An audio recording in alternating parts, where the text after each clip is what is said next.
Oi, aqui é o Kaká e bem-vindos a mais um vídeo.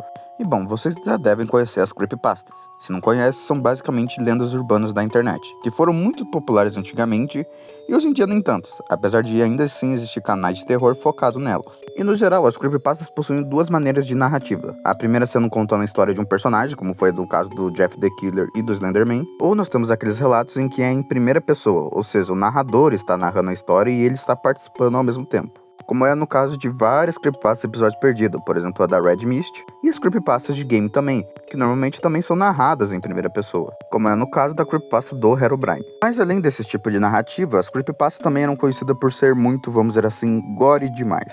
E além dessa crítica, ainda tinha a crítica do fato das creepypastas serem exageradas demais e simplesmente mudarem de 8 a 80.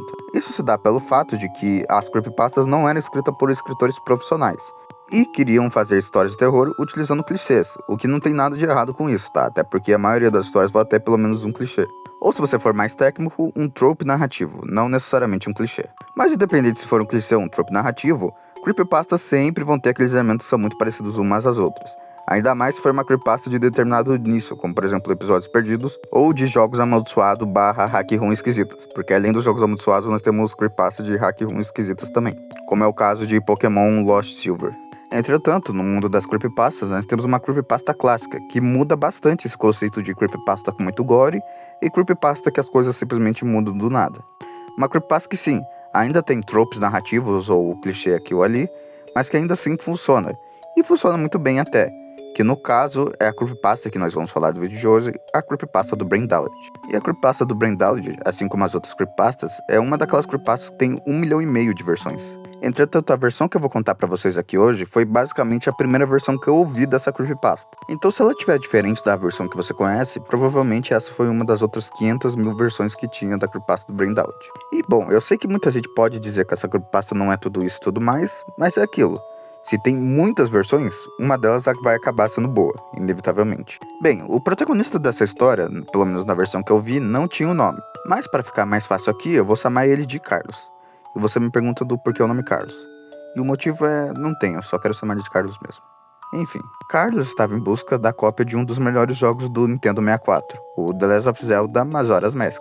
Infelizmente, por Carlos não ter tanto dinheiro, ele meio que foi forçado a procurar em lugares que não fossem lojas oficiais. Nisso, ele acaba indo parar numa famosa venda de garagem, que é um bagulho que eu acho que só existe nos Estados Unidos, ou sei lá, talvez no Canadá, porque eu pessoalmente nunca vi isso no Brasil, mas enfim. De qualquer forma, ele acaba encontrando um cartucho de The Legend of Zelda Majora's Mask, e o vendedor percebe que ele estava olhando pro cartucho. E com isso, o vendedor acaba falando isso daqui para ele. Olá, vi que você está olhando para a fita de Nintendo 64. Ela era de um garoto chamado Ben, mas ele já não está mais entre nós. Se quiser, pode ficar com ela de graça. E após ouvir essas palavras, o Carlos ficou extremamente feliz, até porque ele estava planejando comprar a fita. Mas pegar coisa de graça é sempre bom, então né. E bom, ele pega a fita, mas antes de sair, o vendedor fala isso daqui pra ele. Adeus, fique bem. Logo após isso, ele foi direto para casa jogar no Nintendo 64. Colocando o jogo no Nintendo 64, ele percebeu que já tinha o antigo save de Ben. Para prestar respeito a Ben, ele decidiu não apagar aquele antigo save, e decidiu jogar um novo. Entretanto, jogando no seu novo save, ele percebe que muitas coisas estranhas começam a acontecer no seu game. Carlos então decide fazer registro dessas coisas esquisitas que estavam acontecendo.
E esse é apenas um dos eventos bizarros que aconteceu enquanto eles jogavam.